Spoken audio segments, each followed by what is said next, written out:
ਸਤਿ ਸ੍ਰੀ ਅਕਾਲ। ਤੁਸੀਂ ਪੰਜਾਬਿਸਤਾਨ ਟੀਵੀ ਦੇਖ ਰਹੇ ਹੋ। ਮੈਂ ਤੁਹਾਡੇ ਨਾਲ ਸੁਖਿੰਦਰ ਸਿੰਘ, ਮੇਰੇ ਨਾਲ ਸੀਨੀਅਰ ਪੱਤਰਕਾਰ ਹਮੀਰ ਸਿੰਘ ਜੀ ਮੌਜੂਦ ਨੇ। ਅਸੀਂ ਗੱਲਬਾਤ ਕਰਾਂਗੇ ਕਿ ਜਦੋਂ ਪੰਜਾਬ ਦੀ ਤਸਵੀਰ ਬਦਲਣ ਦੀ ਗੱਲ ਹੁੰਦੀ ਹੈ, ਪੰਜਾਬ ਦੇ ਸਿਆਸੀ ਜ਼ਮੀਨ ਦੇ ਉੱਤੇ ਕਿਸਾਨਾਂ ਦੇ ਅੰਦੋਲਨ ਨੂੰ ਇਸ ਢੰਗ ਦੇ ਨਾਲ ਦੇਖਿਆ ਜਾਂਦਾ ਹੈ ਕਿ ਸ਼ਾਇਦ ਪੰਜਾਬ ਦੀ ਉਹ ਤਸਵੀਰ ਜਿਹੜੇ ਪੰਜਾਬੀ ਚਾਹੁੰਦੇ ਨੇ ਕਿ ਬਦਲਣੀ ਚਾਹੀਦੀ ਹੈ ਸਿਆਸੀ ਤੌਰ ਦੇ ਉੱਤੇ ਵੀ, ਤਾਂ ਉਹ ਕਿਸਾਨ ਬਦਲ ਸਕਦੇ ਨੇ। ਪਰ ਕਿਸਾਨਾਂ ਦੇ ਅੰਦਰ ਇੱਕ ਜਿਹੜੀ ਚਰਚਾ ਇਸ ਗੱਲ ਨੂੰ ਲੈ ਕੇ ਛਿੜੀ ਪਈ ਹੈ ਕਿ ਅਸੀਂ ਕਿਸਾਨਾਂ ਨੇ ਸਿਆਸੀ ਤੌਰ ਦੇ ਉੱਤੇ ਟੱਕਰ ਦੇਣੀ ਹੈ ਜਾਂ ਫਿਰ ਖੇਤੀ ਕਾਨੂੰਨ ਰੱਦ ਕਰਵਾਉਣ ਤੋਂ ਬਾਅਦ ਆਪਣੀ ਕੋਈ ਰਣਨੀਤੀ ਉਲੀਕਣੀ ਹੈ।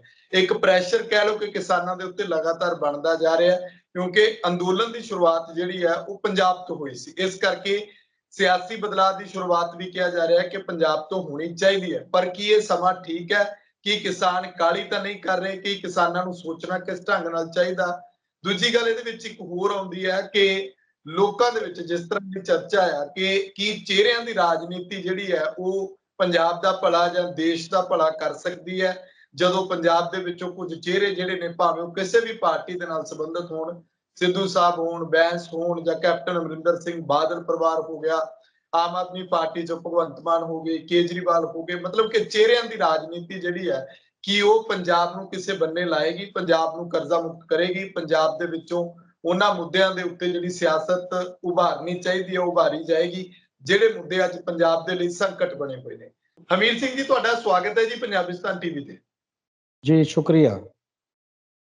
ਹਮੀਰ ਸਿੰਘ ਜੀ, ਕਿੱਦਾਂ ਦੇਖਦੇ ਹੋ ਕਿ ਕਿਸਾਨੀ ਅੰਦੋਲਨ ਦੇ ਵਿੱਚ ਇੱਕ ਕੋਈ ਕਹਿ ਰਿਹਾ ਕਿ ਕਿਸਾਨਾਂ ਨੂੰ ਇੱਕ ਪੰਜਾਬ ਪੱਖੀ ਪਾਰਟੀ ਜੋ ਪੰਜਾਬ ਮੰਗਦਾ, ਪੰਜਾਬ ਦੀ ਆਵਾਮ ਮੰਗਦੀ, ਉਹ ਬਣਾ ਲੈਣੀ ਚਾਹੀਦੀ ਹੈ। ਕੋਈ ਕਹਿੰਦਾ ਹੈ ਕਿ ਕਾਹਲੀ ਨਹੀਂ ਕਰਨੀ ਚਾਹੀਦੀ। ਇਸ ਮੌਕੇ ਦੇ ਉੱਤੇ ਥੋੜਾ ਸੋਚਣ ਵਿਚਾਰਨ ਦੀ ਜ਼ਰੂਰਤ ਹੈ, ਕਿਉਂਕਿ ਉਧਰ ਜਿਹੜਾ ਮਸਲਾ ਖੇਤੀ ਕਾਨੂੰਨਾਂ ਦਾ ਲੱਗਿਆ ਹੋਇਆ, ਜੇਕਰ ਸਰਕਾਰ ਦੇ ਜਾਂ ਲੋਕਾਂ ਦੇ ਵਿੱਚ ਚਰਚਾ ਚੱਲੇਗੀ ਕਿ ਹੁਣ ਚੋਣਾਂ ਲੜਨੀਆਂ ਚਾਹੁੰਦੇ ਨੇ, ਤਾਂ ਅੱਗੇ ਦੀ ਅੱਗੇ ਚੋਣਾਂ ਵੱਧਦੀਆਂ ਜਾਣਗੀਆਂ, ਕਦੇ ਯੂਪੀ 'ਚ, ਫਿਰ ਹੋਰ ਥਾਵਾਂ ਤੇ, ਫਿਰ ਅੱਗੋਂ 2024 ਦੀ ਇਲੈਕਸ਼ਨ, ਫਿਰ ਹਰਿਆਣੇ ਦੀ ਇਲੈਕਸ਼ਨ। ਕਦੋਂ ਤੱਕ ਸਰਕਾਰ ਦੇ ਨਾਲ ਇਸ ਤਰ੍ਹਾਂ ਮੱਥਾ ਲੱਗਿਆ ਰਹਿਣਾ?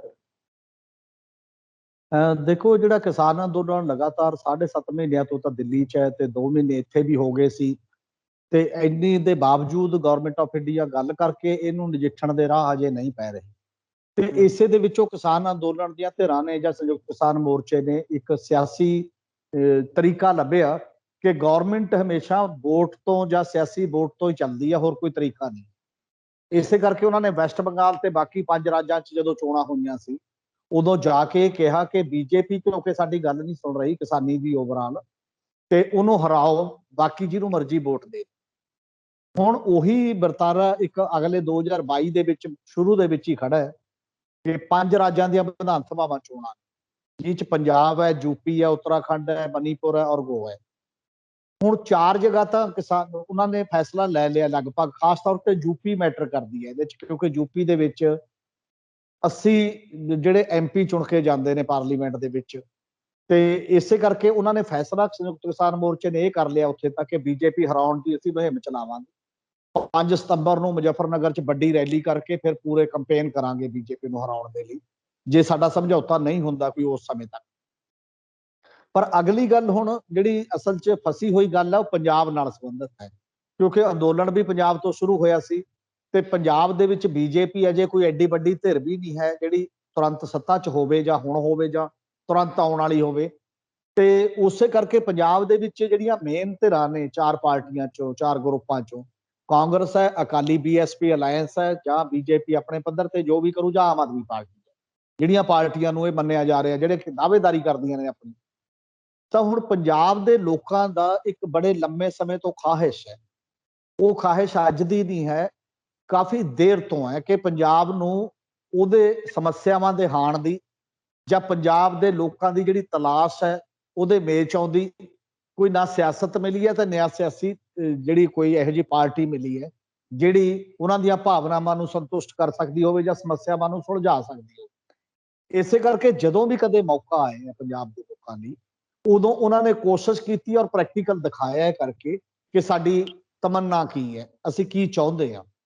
ਸਭ ਤੋਂ ਪਹਿਲਾਂ ਜੇ ਦੇਖਿਆ ਜਾਏ, ਉਦੋਂ 2012 ਦੇ ਵਿੱਚ ਮਨਪ੍ਰੀਤ ਬਾਦਲ ਦੀ ਇੱਕ ਪਾਰਟੀ ਆਈ, ਜਿਹੜਾ ਅਕਾਲੀ ਦਲ ਚੋਂ ਹੀ ਟੁੱਟਿਆ, ਹਾਲਾਂਕਿ ਅਕਾਲੀ ਦਲ ਚੋਂ ਹੀ ਟੁੱਟ ਕੇ ਇੱਕ ਨਵੀਂ ਪਾਰਟੀ PP ਬਣਾ ਲਈ, ਤੇ ਉਹਦੇ ਨਾਲ ਵੀ ਬਹੁਤ ਵੱਡੇ ਪੱਧਰ ਤੇ ਪੰਜਾਬ ਦੇ ਵਿੱਚ ਇੱਕ ਹਿਲਜੁਲ ਹੋਈ ਸੀ। ਯੂਥ ਉਹਦੇ ਨਾਲ ਆਇਆ, ਪਹਿਲੀ ਵਾਰ ਬਣੀ ਪਾਰਟੀ ਸੀ, ਉਹ ਚੋਣਾਂ ਤੱਕ ਜਾਂਦੀ ਜਾਂਦੀ ਥੋੜੀ ਜਿਹੀ ਕਮਜ਼ੋਰ ਹੋ ਗਈ ਪਹਿਲਾਂ ਹੀ, ਤੇ ਜਿਹਦੇ ਕਰਕੇ ਉਹਨਾਂ ਰਿਜ਼ਲਟ ਤਾਂ ਨਹੀਂ ਆਇਆ, ਪਰ ਫਿਰ ਵੀ ਇੱਕ ਕਾਫੀ ਵੱਡੇ ਹਿੱਸੇ ਨੇ ਉਹਨੂੰ ਵੋਟਾਂ ਪਾਈਆਂ। ਉਦੋਂ ਬਾਅਦ 2012 ਤੋਂ ਬਾਅਦ ਹੀ ਲੋਕਾਂ ਦੀ ਉਹ ਤਲਾਸ਼ ਖਤਮ ਨਹੀਂ ਹੋਈ, ਇੰਨੇ ਅੰਨਾ ਹਜ਼ਾਰੇ ਦੀ ਮੂਵਮੈਂਟ ਚੱਲ ਪਈ ਤੇ ਉਹ 13 ਦੇ ਵਿੱਚ, ਤੇ ਉਹ ਮੋਰਚਾ ਚੱਲਦੇ ਚੱਲਦੇ ਮੂਵਮੈਂਟ ਉਹ 2013 ਦੇ ਵਿੱਚ ਹੀ ਦਿੱਲੀ ਦੀਆਂ ਵਿਧਾਨ ਸਭਾ ਚੋਣਾਂ ਆ ਗਈਆਂ, ਤੇ ਚੋਣਾਂ ਦੇ ਵਿੱਚ ਕੇਜਰੀਵਾਲ ਇੱਕ ਪਾਰਟੀ ਬਣਾ ਕੇ ਸਾਹਮਣੇ ਆਉਂਦੇ ਨੇ ਅੰਨਾ ਦੀ ਉਸ ਮੂਵਮੈਂਟ ਦੇ ਵਿੱਚੋਂ, ਤੇ ਦਿੱਲੀ ਦੀਆਂ ਚੋਣਾਂ ਦੇ ਵਿੱਚ ਪਹਿਲੀ ਵਾਰ ਸਰਕਾਰ ਬਣ ਜਾਂਦੀ ਹੈ 28 ਸੀਟਾਂ ਲੈ ਕੇ ਬਾਹਰੋਂ ਸਪੋਰਟ ਨਾਲ ਕਾਂਗਰਸ ਦੀ ਨਾਲ। ਤੇ 14 ਦੇ ਵਿੱਚ ਜਿਹੜੀਆਂ ਫਿਰ ਜਦੇ ਵਿਧਾਨ ਸਭਾ ਪਾਰਲੀਮੈਂਟ ਦੀਆਂ ਚੋਣਾਂ ਆਉਂਦੀਆਂ, ਤਾਂ ਪਾਰਲੀਮੈਂਟ ਦੀ ਚੋਣ ਦੇ ਵਿੱਚ ਆਮ ਆਦਮੀ ਪਾਰਟੀ ਹਾਲਾਂਕਿ 432 ਨੁਮਾਇੰਦੇ ਖੜੇ ਕਰਦੀ ਆ ਉਮੀਦਵਾਰ ਆਪਣੇ ਦੇਸ਼ ਦੇ ਵਿੱਚ, ਦੇਸ਼ ਭਰ ਚ, ਪਰ ਉਹਨੂੰ ਹੁੰਗਾਰਾ ਕਿੱਥੋਂ ਮਿਲਦਾ? ਹੁੰਗਾਰਾ ਪੰਜਾਬ ਤੋਂ ਮਿਲਦਾ ਹੈ। ਹਾਲਾਂਕਿ ਪੰਜਾਬ ਬਹੁਤ ਜ਼ਿਆਦਾ ਇਨਵੋਲਵ ਨਹੀਂ ਸੀ, ਅੰਨਾ ਹਜ਼ਾਰੇ ਦੀ ਮੂਵਮੈਂਟ ਚ ਸ਼ਾਮਲ ਨਹੀਂ ਸੀ ਓਡੇ ਵੱਡੇ ਪੱਧਰ ਤੇ, ਕਿਉਂਕਿ ਉਹ ਦਿੱਲੀ ਦੇ ਵਿੱਚ ਇੱਕ ਉਸ ਲੈਵਲ ਦੀ ਮੂਵਮੈਂਟ ਸੀ। ਉਸੇ ਲਈ ਇੱਥੇ 4 MP ਜਿੱਤਦੇ ਨੇ ਤੇ ਬਾਕੀ ਨੂੰ ਵੱਡੀ ਪੱਧਰ ਤੇ ਵੋਟਾਂ ਪੈਂਦੀਆਂ ਨੇ, ਤੇ ਦਿੱਲੀ ਚ ਵੀ ਇੱਕ ਵੀ MP ਨਹੀਂ ਜਿੱਤਦਾ 7 ਦੇ ਵਿੱਚੋਂ, ਪੰਜਾਬ ਜਿਤਾ ਕੇ ਭੇਜਦਾ 4 MP। ਟੋਟਲ 432 ਚ ਆਮ ਆਦਮੀ ਪਾਰਟੀ ਦੀ 18 ਸੀਟਾਂ ਤੇ ਜ਼ਮਾਨਤ ਬਚੀ ਸੀ ਬਸ, ਤੋਂ ਉਹਦੇ ਚੋਂ ਦਿੱਲੀ ਦੀਆਂ 7 ਪਾ ਦੋ ਤੇ ਇੱਕ ਬਾਹਰ ਦੀ ਆ, ਬਾਕੀ ਸਾਰੀਆਂ ਪੰਜਾਬ ਦੀਆਂ। ਤੇ ਇਹਦੇ ਪੰਜਾਬੀਆਂ ਨੇ ਉਹਨੂੰ ਹੁੰਗਾਰਾ ਦਿੱਤਾ, ਤੇ ਮੁੜ ਕੇ ਪਤਾ ਲੱਗਿਆ ਕਿ ਹਾਂ ਇੱਕ ਪਾਰਟੀ ਬਣ ਗਈ ਹੈ, ਐਡੇ ਵੱਡੇ ਪੱਧਰ ਦੀ ਬਣ ਗਈ ਹੈ, ਤੇ ਫਿਰ 2017 ਚੋਂ ਸੱਤਾ ਦੀ ਦਾਅਵੇਦਾਰ ਬਣ ਗਈ ਅਸੈਂਬਲੀ ਚ ਵੀ। ਦਾਅਵੇਦਾਰੀ ਦੀ ਵਜ੍ਹਾ ਦੇ ਨਾਲ ਫਿਰ ਕੀਤਾ ਇਹ ਕਿ ਅਕਾਲੀ ਦਲ ਐਡੀ ਇਤਿਹਾਸਕ ਪੁਰਾਣੀ ਪਾਰਟੀ ਸੀ, ਇਤਿਹਾਸ ਚ ਸਭ ਤੋਂ ਪਿੱਛੇ ਚਲੀ ਗਈ 15 ਸੀਟਾਂ, ਤੇ 20 ਸੀਟਾਂ ਦੇ ਨਾਲ ਉਹਦੇ ਅਲਾਈ 2 ਬੈਂਸ ਭਰਾ ਸੀ, 22 ਸੀਟਾਂ ਦੇ ਨਾਲ ਉਹ ਮੁੱਖ ਵਿਰੋਧੀ ਧਿਰ ਦੇ ਤੌਰ ਤੇ ਸਾਹਮਣੇ ਆ ਗਏ। ਇਹ ਲੋਕਾਂ ਦੀ ਤਮੰਨਾ ਸੀ ਕਿ ਇੱਥੇ ਬਦਲ ਚਾਹੀਦਾ, ਪਰ ਹੁਣ ਉਦੋਂ ਬਾਅਦ ਲੋਕ ਸਾਰਿਆਂ ਤੋਂ ਨਿਰਾਸ਼ ਦਿਖਾਈ ਦੇ ਰਹੇ ਨੇ, ਜਿਹੜੀਆਂ ਕਾਰਗੁਜ਼ਾਰੀਆਂ, ਚਾਹੇ ਉਹ ਵਿਰੋਧੀ ਧਿਰ ਦੇ ਤੌਰ ਤੇ ਹੋਵੇ, ਚਾਹੇ ਉਹ ਸੱਤਾਧਾਰੀ ਧਿਰ ਦੇ ਤੌਰ ਤੇ ਹੋਵੇ। ਤਾਂ ਪੰਜਾਬ ਨੂੰ ਆਪਣਾ ਇੱਕ ਅੰਦੋਲਨ ਮਿਲਿਆ ਬਹੁਤ ਲੰਮੇ ਸਮੇਂ ਬਾਅਦ। ਇਹ ਅੰਦੋਲਨ ਦੀ ਜਿਹੜੀ ਇੱਕ ਤਾਸੀਰ ਹੈ, ਜਾਂ ਇਸ ਅੰਦੋਲਨ ਦਾ ਜੋ ਸੋਚ ਹੈ, ਜੋ ਪਹੁੰਚ ਹੈ, ਜੋ ਅਪਰੋਚ ਹੈ, ਜਾਂ ਇਸ ਅੰਦੋਲਨ ਦਾ ਜਿਹੜਾ ਦਾਇਰਾ ਵਿਸਥਾਰ ਹੈ, ਉਹ ਇੰਨਾ ਵੱਡਾ ਹੋ ਗਿਆ ਹੈ ਕਿ ਦੁਨੀਆ ਪੱਧਰ ਦੇ ਵੱਡੇ ਵੱਡੇ ਵਿਦਵਾਨ, ਦੁਨੀਆ ਦੀਆਂ ਪਾਰਲੀਮੈਂਟਾਂ, ਦੁਨੀਆ ਦੇ ਚੁਣੇ ਹੋਏ ਨੁਮਾਇੰਦੇ, ਉਹ ਵੀ ਇਹਦੇ ਤੇ ਗੱਲ ਕਰ ਰਹੇ ਨੇ। UNO ਤੱਕ ਦੀ ਸੰਸਥਾ ਇਹਦੇ ਤੇ ਬੋਲ ਰਹੀ ਹੈ, ਔਰ ਪਿਛਲੇ ਦਿਨਾਂ ਚ ਨਾਮ ਚਮਸਕੀ ਨੇ ਤਾਂ ਇਹ ਕਿਹਾ ਕਿ ਲਾਈਟ ਦਿਖਾ ਰਿਹਾ ਹੈ ਅੰਦੋਲਨ ਦੁਨੀਆ ਨੂੰ, ਕਿ ਲੜਾਈ ਕਿਵੇਂ ਲੜਨੀ ਹੈ ਕਾਰਪੋਰੇਟ ਹਾਊਸ ਦੇ ਮਤਲਬ ਘਰਾਣਿਆਂ ਦੀ ਸੋਚ ਦੇ ਖਿਲਾਫ ਤੇ ਫੈਡਰਲਿਜ਼ਮ ਦੇ ਪੱਖ ਦੇ ਵਿੱਚ। ਇਹ ਅੰਦੋਲਨ ਦਾ ਸਾਈਜ਼ ਐਡਾ ਇਸ ਕਰਕੇ ਹੋ ਗਿਆ ਕਿਉਂਕਿ ਇਹਨੇ ਸਭ ਤੋਂ ਸਟੀਕ ਨਿਸ਼ਾਨਦੇਹੀ ਕੀਤੀ ਹੈ। ਇਹ ਕੇਵਲ ਇੱਕ ਸਲੋਗਨ ਤੇ ਅੰਦੋਲਨ ਨਹੀਂ ਹੈ ਕਿ ਐਂਟੀ ਕਰਪਸ਼ਨ ਅੰਦੋਲਨ ਹੈ ਜੀ, ਐਂਟੀ ਇਕੱਲੇ ਇੱਕ ਨਾਰੇ ਤੇ, ਇਹ ਪਾਲਿਸੀ ਤੇ ਅੰਦੋਲਨ ਹੈ। ਬਹੁਤ ਵੱਡੇ ਪਾਲਿਸੀ ਦੀ ਸਮਝ ਪ੍ਰਦਾਨ ਕਰ ਰਿਹਾ ਦੁਨੀਆ ਪੱਧਰ ਦੇ ਉੱਤੇ ਕਿ ਤੁਹਾਡਾ ਭਵਿੱਖ ਜਿਹੜਾ ਇਹ ਚੱਲ ਰਹੇ ਵਿਕਾਸ ਦੇ ਮਾਡਲ ਨਾਲ ਨਹੀਂ ਹੈ, ਇਹ ਮਾਡਲ ਤੋਂ ਉਲਟ ਤੁਹਾਨੂੰ ਸੋਚਣਾ ਪਏਗਾ। ਇਸੇ ਕਰਕੇ ਇਤੋਂ ਸੰਭਾਵਨਾਵਾਂ ਵੱਧ ਜਾਂਦੀਆਂ ਨੇ ਫਿਰ ਲੋਕਾਂ ਦੀਆਂ। ਇਹਦੇ ਤੋਂ ਜਿੱਥੇ ਦੁਨੀਆ ਦੀਆਂ ਸੰਭਾਵਨਾਵਾਂ ਪੈਦਾ ਹੋਈਆਂ ਨੇ ਕਿ ਇਹੋ ਜਿਹਾ ਅੰਦੋਲਨ ਚਾਹੀਦਾ ਹੈ, ਦੇਸ਼ ਦੀਆਂ ਸੰਭਾਵਨਾਵਾਂ ਪੈਦਾ ਹੋਈਆਂ ਨੇ ਇਹੋ ਜਿਹਾ ਅੰਦੋਲਨ ਚਾਹੀਦਾ, ਉੱਥੇ ਸਾਡੇ ਵੀ ਪੰਜਾਬ ਦੀਆਂ ਤਾਂ ਪੈਦਾ ਹੋਣਾ ਸੁਭਾਵਿਕ ਹੈ। ਪੰਜਾਬ ਦੇ ਵਿੱਚ ਤਾਂ ਹੁਣ ਲੋਕ ਇਹ ਮਹਿਸੂਸ ਕਰ ਰਹੇ ਨੇ ਫਿਰ ਕਿ ਜੇ ਇਹ ਅੰਦੋਲਨ ਦੇ ਬਾਵਜੂਦ, ਐਡੇ ਵੱਡੇ ਅੰਦੋਲਨ ਦੇ ਬਾਵਜੂਦ ਉਹੀ ਪਾਰਟੀਆਂ ਸੱਤਾ 'ਚ ਮੁੜ ਆ ਜਾਣ, ਉਹਨਾਂ ਦੇ ਹੱਥ 'ਚ ਹੀ ਪੰਜਾਬ ਦੀ ਬਾਗਡੋਰ ਰਹੇਗੀ, ਫਿਰ ਤਾਂ ਕੋਈ ਮਤਲਬ ਨਹੀਂ ਬਚਿਆ। ਇਹਦਾ ਮਤਲਬ ਉਹ ਅੰਦੋਲਨ ਤੋਂ ਐਡੀ ਉਮੀਦ ਲਾ ਰਹੇ ਨੇ ਕਿ ਹੁਣ ਪੰਜਾਬ ਦੀ ਸਿਆਸਤ ਵੀ ਬਦਲਣੀ ਚਾਹੀਦੀ ਹੈ।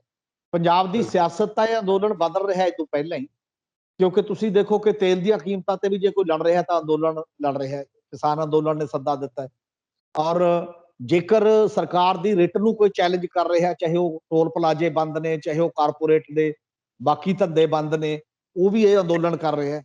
ਔਰ ਕਿੰਨੀਆਂ ਹੀ ਚੀਜ਼ਾਂ ਮਤਲਬ ਅੰਦੋਲਨ ਨੇ ਲੋਕਾਂ 'ਚ ਹੌਸਲਾ ਪੈਦਾ ਕੀਤਾ ਹੈ, ਭਾਈਚਾਰਾ ਪੈਦਾ ਕੀਤਾ ਹੈ, ਇੱਕ ਇਸ ਪੱਧਰ ਦੀ ਇੱਕ ਸੋਚ ਵਿਕਸਿਤ ਕੀਤੀ ਹੈ ਕਿ ਅੱਜ ਪੰਜਾਬ ਦੇ ਵਿੱਚ ਹਰ ਪਾਰਟੀ ਦੇ ਲੀਡਰ ਨੂੰ ਜਿਹੜਾ MLA ਮੰਤਰੀ ਜਾਂਦਾ ਹੈ, ਉਹਨੂੰ ਲੋਕਾਂ ਦੇ ਘਰਾਓ ਦਾ ਸਾਹਮਣਾ ਕਰਨਾ ਪੈਂਦਾ। ਵੱਡੀ ਗਿਣਤੀ 'ਚ ਬੀਬੀਆਂ ਸ਼ਾਮਲ ਨੇ ਉਸ ਘਰਾਓ ਦੇ ਵਿੱਚ, ਔਰਤਾਂ ਸਿਆਸੀ ਜਿਹੜੀ ਸੋਚ ਨਾਲ ਲੈਸ ਹੋਈਆਂ। ਉਹ ਸਾਰੀਆਂ ਗੱਲਾਂ ਨੂੰ ਦੇਖਦੇ ਹੋਏ ਹੁਣ ਇੱਕ ਮਾਹੌਲ ਬਣ ਗਿਆ। ਹਰ ਜਥੇਬੰਦੀ ਦੇ ਆਗੂ ਤੇ ਅੰਦਰੋਂ ਆਪਣੇ ਅੰਦਰੋਂ ਵੀ ਪ੍ਰੈਸ਼ਰ ਹੈ, ਦਬਾਅ ਹੈ। ਜਥੇਬੰਦੀਆਂ ਦੇ ਵਰਕਰ ਵੀ ਇਹ ਕਹਿ ਰਹੇ ਨੇ ਆਪੋ ਆਪਣੇ ਆਗੂਆਂ ਨੂੰ ਕਿ ਹੁਣ ਸਾਨੂੰ ਕੋਈ ਫੈਸਲਾ ਲੈਣ ਦੀ ਲੋੜ ਹੈ ਜੀ, ਆਪਾਂ ਨੂੰ ਕੁਝ ਕਰਨਾ ਚਾਹੀਦਾ, ਆਪਾਂ ਨੂੰ ਕਿਸੇ ਪਾਸੇ ਜਾਣਾ ਚਾਹੀਦਾ। ਇਹ ਭਾਵਨਾਵਾਂ ਨੇ ਪੰਜਾਬ ਦੇ ਲੋਕਾਂ ਦੀਆਂ, ਇਹ ਭਾਵਨਾਵਾਂ ਨੇ ਪੰਜਾਬ ਦੇ ਵਿੱਚ ਅਗਵਾਈ ਕਰ ਰਹੀਆਂ 32 ਕਿਸਾਨ ਜਥੇਬੰਦੀਆਂ ਦੀਆਂ। ਪਰ ਇਹਦੇ ਤੋਂ ਵੀ ਵੱਡਾ ਸਵਾਲ ਜਿਹੜਾ ਸਾਡੇ ਸਾਹਮਣੇ ਹੁੰਦਾ ਹੈ, ਉਹ ਹੁੰਦਾ ਜਿਹੜੇ ਅਗਵਾਈ ਕਰ ਰਹੀਆਂ ਧਿਰਾਂ ਨੇ 32, ਉਹਨਾਂ ਨੇ ਬਹੁਤ ਕੁਝ ਸੋਚਣਾ ਹੁੰਦਾ। ਲੋਕਾਂ ਦੇ ਇਕੱਲੇ ਜਜ਼ਬਾਤ ਦਾ ਸਵਾਲ ਨਹੀਂ ਹੁੰਦਾ, ਜਜ਼ਬਾਤ ਦਾ ਖਿਆਲ ਤਾਂ ਰੱਖਣਾ ਹੀ ਹੁੰਦਾ ਹੈ, ਪਰ ਉਹਨੇ ਨਾਲ ਦੀ ਨਾਲ ਦੂਜੀਆਂ ਗੱਲਾਂ ਵੀ ਸੋਚਣੀਆਂ ਹੁੰਦੀਆਂ ਨੇ ਕਿ ਜਿਹੜਾ ਇਹ ਉਠਾਇਆ ਗਿਆ ਕਦਮ ਹੈ, ਇਹਦਾ ਅਸਰ ਕੀ ਪਏਗਾ, ਇਹਦਾ ਮੋਰਚੇ ਤੇ ਕੀ ਅਸਰ ਪਏਗਾ, ਕਿਤੇ ਅੰਦੋਲਨ ਤੇ ਕੋਈ ਬੁਰਾ ਅਸਰ ਤਾਂ ਨਹੀਂ ਪਏਗਾ। ਇਹ ਸਾਰੀਆਂ ਗੱਲਾਂ ਨੇ।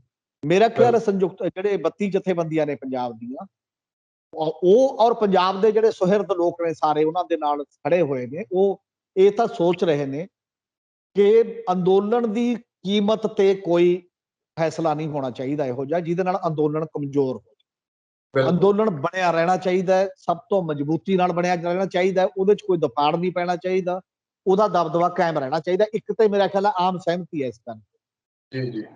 ਇਹਦੇ ਰਹਿੰਦੇ ਹੋਏ ਇੱਕ ਉਮੀਦ ਹੈ, ਸਭ ਤੋਂ ਪਹਿਲੀ ਉਮੀਦ ਇਹ ਹੈ ਕਿ ਕਿਸਾਨ ਜਥੇਬੰਦੀਆਂ ਘੱਟੋ ਘੱਟ ਇੱਕ ਕੰਮ ਫਿਲਹਾਲ ਕਰ ਸਕਦੀਆਂ ਨੇ, ਜਾਂ 32 ਜਥੇਬੰਦੀਆਂ, ਕਿ ਉਹ ਏਜੰਡਾ ਉਭਾਰਨ ਘੱਟੋ ਘੱਟ ਪੰਜਾਬ 'ਚ ਪਹਿਲਾਂ, ਕਿ ਪੰਜਾਬ ਨੂੰ ਕੀ ਚਾਹੀਦਾ, ਕੀ ਪੰਜਾਬ ਨੂੰ ਇਹੀ 300 ਯੂਨਿਟ ਮੁਫਤ ਵਾਲਾ ਜਾਂ ਹੋਰ ਇੱਧਰ ਉਧਰਲੇ ਵਾਅਦੇ ਕਰਕੇ ਜਿਹੜੀਆਂ ਆਮ ਪਾਰਟੀਆਂ ਪਹਿਲਾਂ ਤੋਂ ਹੀ, ਚਾਹੇ ਅਕਾਲੀ ਦਲ ਨੇ ਕੀਤਾ, ਚਾਹੇ ਅਮਰਿੰਦਰ ਨੇ ਕੀਤਾ, ਘਰ ਘਰ ਨੌਕਰੀ, ਇਸੇ ਤਰ੍ਹਾਂ ਨਸ਼ੇ 4 ਹਫ਼ਤਿਆਂ 'ਚ ਬੰਦ, ਬੇਅਦਬੀ ਦਾ ਸਵਾਲ, ਸਮੁੱਚਾ ਕਰਜ਼ਾ ਮਾਫੀ, ਜੇ ਵਾਅਦੇ ਪੂਰੇ ਨਹੀਂ ਹੋਏ ਕਰਕੇ ਤੇ ਇਹੋ ਜਿਹੇ ਮੈਨੀਫੈਸਟੋ ਜਿਹੋ ਜਿਹੇ ਬਾਰ-ਬਾਰ ਬਣਦੇ ਨੇ ਉਹਨਾਂ ਨੂੰ ਹੀ ਬਣ ਦਿੱਤਾ ਜਾਏ, ਜਾਂ ਕੋਈ ਆਪਣਾ ਜਿਹੜਾ ਪੰਜਾਬ ਦੀਆਂ ਢਾਂਚਾਗਤ ਸਮੱਸਿਆਵਾਂ, ਪੰਜਾਬ ਦੀ ਲੜਾਈ ਹੈ ਕੇਂਦਰ ਦੇ ਖਿਲਾਫ ਇਹਨਾਂ ਤਿੰਨੇ ਕਾਨੂੰਨਾਂ ਦੇ ਮਾਮਲੇ ਦੇ ਵਿੱਚ ਵੀ, ਕਿ ਕੇਂਦਰ ਕਾਨੂੰਨ ਨਹੀਂ ਬਣਾ ਸਕਦਾ, ਇਹ ਰਾਜਾਂ ਦਾ ਵਿਸ਼ਾ, ਫੈਡਰਲਿਜ਼ਮ ਦਾ ਮੁੱਦਾ ਹੈ।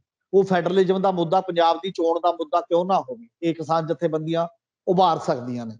ਇਸੇ ਤਰ੍ਹਾਂ ਪਿੰਡਾਂ ਦੇ ਵਿੱਚ ਪੰਚਾਇਤੀ ਰਾਜ ਸੰਸਥਾਵਾਂ ਦੇ ਇੰਪਾਵਰਮੈਂਟ ਦਾ ਸਵਾਲ ਹੈ, ਗ੍ਰਾਮ ਸਭਾਵਾਂ ਦੀ ਸਰਗਰਮੀ ਦਾ ਸਵਾਲ ਹੈ, ਉਹ ਕਿਉਂ ਨਹੀਂ ਸਰਗਰਮ ਹੁੰਦੀਆਂ। 29 ਡਿਪਾਰਟਮੈਂਟ, ਉਹਨਾਂ ਦੇ ਕਰਮਚਾਰੀ ਤੇ ਉਹਨਾਂ ਲਈ ਪੈਸਾ ਬਜਟ 'ਚੋਂ ਕਿਉਂ ਨਹੀਂ ਦਿੱਤਾ ਜਾਂਦਾ।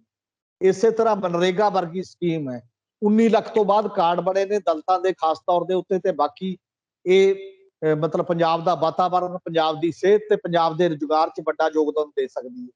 ਤੇ ਕਿਉਂ ਕੇਵਲ 2.5 ਲੱਖ ਤੋਂ ਵੀ ਨੀਚੇ ਲੋਕਾਂ ਨੂੰ ਕੰਮ ਮਿਲ ਰਿਹਾ, ਤੇ ਉਹ ਵੀ ਕਿਸੇ ਨੂੰ 10 ਦਿਨ, ਕਿਸੇ ਨੂੰ 15 ਦਿਨ, 20 ਦਿਨ। ਸਾਰੇ ਲੋਕਾਂ ਦਾ ਜਿਹੜਾ ਫੰਡਾਮੈਂਟਲ ਰਾਈਟ ਹੈ 100 ਦਿਨ ਦਾ, ਉਹ ਕਿਉਂ ਨਹੀਂ ਮਿਲ ਰਿਹਾ। ਔਰ ਇਸੇ ਤਰੀਕੇ ਨਾਲ ਪਾਕਿਸਤਾਨ ਨਾਲ ਦੋਸਤੀ ਦਾ ਜਿਹੜਾ ਸਵਾਲ ਹੈ, ਕਿ ਸਾਡੀਆਂ ਜਿਣਸਾਂ ਤੋਂ ਲੈ ਕੇ ਵਪਾਰੀਆਂ ਦਾ ਹਰ ਵਪਾਰ, ਸਾਰੀਆਂ ਚੀਜ਼ਾਂ ਦੇਸ਼ ਵਿਦੇਸ਼ ਦੇ ਵਿੱਚ ਵਿਕਣ, ਠੀਕ ਤਰੀਕੇ ਨਾਲ ਜਾ ਕੇ ਵਿਕਣ, ਕਿ ਤਾਂ ਕਿ ਸਾਡੇ ਇੱਥੇ ਮਾਰਕੀਟ ਚੰਗੇ ਤਰੀਕੇ ਨਾਲ ਚੱਲੇ, ਰੁਜ਼ਗਾਰ ਪੈਦਾ ਹੋਵੇ, ਵਪਾਰ ਵਧੇ, ਖੇਤੀ ਦਾ ਪੂਰਾ ਭਾਅ ਮਿਲੇ। ਉਹ ਸਾਰੀਆਂ ਚੀਜ਼ਾਂ ਜਿਹੜਾ ਇੱਕ ਕਰਨ ਦਾ ਸਵਾਲ ਹੈ। ਵਾਤਾਵਰਣ ਦਾ ਸਵਾਲ ਹੈ ਕਿ ਸਾਨੂੰ ਪੈਡੀ ਵੀਟ ਰੋਟੇਸ਼ਨ ਤੋਂ ਹਟਣਾ ਹੀ ਪੈਣਾ, ਜਿਹੜਾ ਪਾਣੀ ਦਾ ਹਾਲ ਹੈ, ਜਾਂ ਮੋਨੋਕਲਚਰ ਨੇ ਜੋ ਸਾਡਾ ਖਰਾਬ ਕੀਤਾ। ਤਾਂ ਫਿਰ ਬਾਕੀ ਫਸਲਾਂ ਦਾ ਜਿਹੜਾ ਰੇਟ ਲਈ ਲੜ ਹੀ ਰਹੇ ਨੇ ਕਿਸਾਨ, ਕਿ ਬਾਕੀ ਦਾ ਵੀ ਘੱਟੋ ਘੱਟ ਸਮਰਥਨ ਮੁੱਲ ਤੇ ਗਰੰਟੀ ਕਰੋ, ਤਾਂ ਕਿ ਅਸੀਂ ਝੋਨੇ ਤੋਂ ਖਹਿੜਾ ਛੁਡਾ ਸਕੀਏ, ਤਾਂ ਕਿ ਅਸੀਂ ਦੂਜੀਆਂ ਫਸਲਾਂ ਬੀਜ ਕੇ ਆਪਣਾ ਘਰ ਚਲਾ ਸਕੀਏ।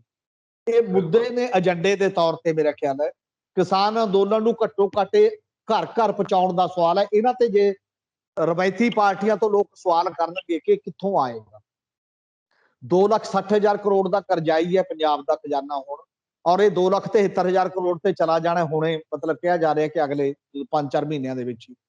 ਤੇ ਜੇਕਰ ਇੰਨਾ ਕਰਜ਼ਾ ਜਿਹਦਾ 20,000 ਕਰੋੜ ਤੋਂ ਵੱਧ ਇਕੱਲਾ ਕਰਜ਼ੇ ਦਾ ਵਿਆਜ ਦੀ ਕਿਸ਼ਤ ਜਾਊਗੀ, ਤਾਂ ਤੁਸੀਂ ਕਿੱਥੋਂ ਲਿਆਓਗੇ ਉਹ ਚੀਜ਼ਾਂ।